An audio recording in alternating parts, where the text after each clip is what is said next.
For my next video, I'd like to do one on the Samsung Galaxy S24 Ultra and One UI 6.1.1 and other devices such as the Galaxy S24, your tablet, anything with running One UI. And the video is going to be on 4 ways of how to maximize your battery percent to more than 50% battery life. So using these 4 things, you're going to get more than 50% roughly battery life. So let's go ahead and dig right in here. So number 1, we're going to go to settings, and we're going to go down to Google, and we want to go to all services, device and sharing, devices, and make sure that this is unchecked. I would also uncheck this one. I don't know what that is. Include debug results. We don't need those. We don't need to scan for nearby devices. So that's number 1. Okay, number 2 will be something similar to this, but we're going to call this, go to your search bar. We're going to go to and search device sharing, nearby device scanning, I'm sorry. So you want to turn off nearby device scanning. It's pretty much the same principle as the Google one.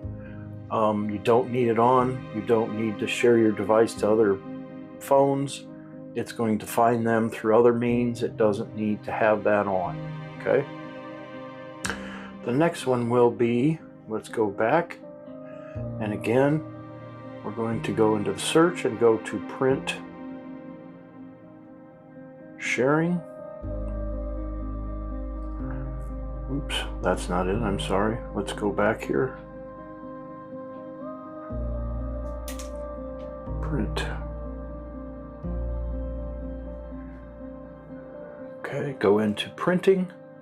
And now you want to turn off the default print services, this one. You don't need that on. I have a Samsung printer, so I don't need them both looking for a printer at the same time. It takes up a lot of battery power. Okay, so that's the 3rd one. The last one is called digital well-being. So I already brought it up here, but let's let's go back, and we can just do a search for it and go to digital, and up will come digital well-being and parental controls. So let's go to this, and you want to turn this off. Okay, and what this does is it checks your phone for all kinds of usage, how long it's been on, how long it's been on screen, off screen. I'm not saying the battery, that still is there, but this one, let's just go ahead, and I don't think I can turn it on because I have it all off. So once it's turned off, it has no settings, but it over the time of the day accumulates settings that you don't need are on. So the digital well-being on app screen, you can turn that one off. You can turn off customize usage data. Those 2 don't need to be on. So those are 4 settings that you can turn off, and they save, as they say, almost 50% of battery life. So it's quite a bit that's being used up for nothing. So I hope you found my video to be helpful. Thank you for being here. Please click like and subscribe to my channel. Leave me a comment down below. Click the new thank you button if you're really pleased for my video, and until next time, I'm out.